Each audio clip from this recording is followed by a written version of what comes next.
સવારથી સાંજ સુધી શહેરમાં દોડતા ભારે વાહનો અંગે હાઈકોર્ટે સવાલ ઉઠાવ્યા છે। અમે માત્ર નાના વાહનોને જ શહેરમાં ફરવાની મંજૂરી આપી હતી, કહ્યું સરકારી વકીલે। બાંધકામ સાથે જોડાયેલા વાહનોને વિશેષ કિસ્સામાં જ મંજૂરી આપવામાં આવે છે। સ્કૂલ બસથી લઈ અને અનેક ભારે વાહનો માટે શહેરમાં સદંતર પ્રતિબંધ હોવાનો દાવો કરવામાં આવ્યો છે। રોડ પર ટાયર કિલર લગાવવાને લઈને પણ કોર્ટમાં સવાલ ઉઠ્યા। આ તમામ પ્રયાસોમાં તંત્ર નિષ્ફળ રહ્યું હોય તેવો પણ કોર્ટે મત વ્યક્ત કર્યો છે।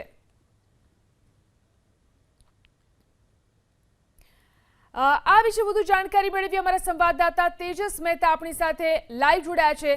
તેજસ, જે રીતે હાઈકોર્ટે અલગ અલગ મુદ્દાઓ પર ફટકાર લગાવી છે, ખાસ કરીને જે રોંગ સાઈડ વાહનો છે અને જે રોડ રસ્તાની સ્થિતિ છે, આ કયા મુદ્દા ઉપર હાઈકોર્ટે ફટકાર લગાવી?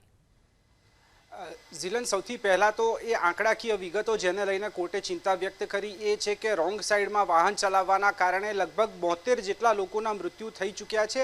આ ઘણી ગંભીર બાબત છે। સરકારી વકીલે પણ આ બાબતને સ્વીકારી છે કે રોંગ સાઈડમાં એક પણ મૃત્યુ થયું હોય તો તે પણ સારું સ્ટેટિસ્ટિક્સ ન ગણી શકાય। આવા સંજોગોમાં 72 જેટલા લોકોના મૃત્યુ નિપજ્યા છે તે